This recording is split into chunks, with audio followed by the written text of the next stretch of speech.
Hello guys, my name is Chicks and you're welcome to DC Masterclass. In this video, we are going to be discussing the part 2 of knowing the basic settings of your camera.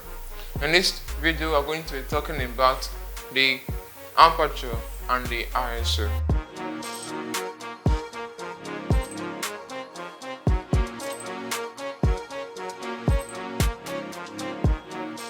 Now, you have known how to use your shutter speed. It is now time for you to learn how to use your aperture as well as the ISO. Now, what does the aperture allow you to do? Now, the aperture is what determines the amount of light that goes into the camera. For example, if the aperture is wide open, a lot of light goes into the camera. However, if the aperture is very small, lesser the light that goes into the camera. To illustrate what the aperture does, we can compare it to a bowl of water. Now, when you have a very big bowl, you can put large quantity of water into it. However, if you are using a small bottle of water, the quantity of water that goes into the bowl or the bottle becomes less. So also with the aperture. The wider the aperture, the more light goes into the camera, and the smaller the aperture, the smaller the light that goes into the camera. So if you want a really bright image, you can open your aperture to f1.8, f2.8. Now, one interesting fact about the aperture is that the wider the aperture, the more shallow depth of field you get in your photographs. And the closer the aperture, the sharper your photographs will get. That is one interesting thing about if you see that photograph that the background is blurry and you're wondering how the photographer was able to create that, well, it's because he opened the aperture real wide to as f1.8, 2.8 or thereabout, creating that shallow depth of field, leaving the foreground in focus and the background blur. For example, like this image here, this photograph was shot at an aperture of f2.8. You can see there that the subject is in focus while the background is blurred. I shot her in that same location. You can see now that this photograph, both she and the foreground are in sharp focus. This is it. So depending on what kind of photography you do, you can either choose to open the aperture or close it really tight, or depending on the light situation, you can either choose to open or close the aperture.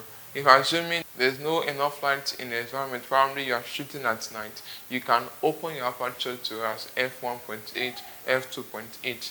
However, if you are shooting in a very sunny day, where it's bright, you may want to close the aperture to probably f8 or f11, but you will not be able to create that shallow depth of field. Now, this is a tip for today. If you are a portrait photographer and you want to create that dramatic, exciting pictures where the subject is in focus and the background is blurred, then you open your aperture to f1.8 or f2.8. If you are a landscape photographer or a cityscape photographer that takes pictures of cities as well as landscape, then you may want to close your aperture to as f8, f11 or f16 or even f22 or thereabout, so that you do not leave any details behind, so that every single details of that image will come out real sharp. Now let's now move on to the ISO. What is the ISO and what is it used for? Now the ISO, some people call it ISO or ISO. Feel free to call it whatever you want to call it. But this is what the ISO does. The ISO is the camera sensitivity to light. To make it easy for you, ISO is referred to as fake light. Now, for example, you are snapping in a dark environment where there is not enough light. You have tried to open the aperture, you have opened it as wide as f1.8, you have reduced your shutter speed, but you are still getting some dark images. Now, that is the time for you to talk to the ISO to increase the ISO. What the ISO does is that it helps brighten your image when there is no other option. When you are taking pictures, for example, at night where there is no enough light, or in a dark environment, or indoors when there is no enough light. You can increase the ISO. But there is a downside to using the ISO. If you increase the ISO too much, your image will become noisy or grainy. Yes, you see, it becomes pixelated. You see all those things in your photograph that you would not like to see them. So you don't want that in your photographs, you don't want your pictures, so you be careful on the manner at which you handle the ISO. So ISO is no photographer's friend because of what it does to your pictures. So you want to watch out and be careful. Try as much as possible not to run to the ISO first when controlling or manipulating your camera. Try and ensure that you control the aperture and the shutter speed to give you a bright image or photograph. But if there is no other option, you have done all the best but you're still getting that dark image, then you can bump up the ISO. However, you should be careful not to bump it to as high as 1600 or 3200, because when it gets to 1600 or 3200, it becomes a problem and your pictures will become noisy and grainy. And that is not what you want. So now you have learned how to control your shutter speed, and now you have learned the aperture. Now first, this is what I want you to do first.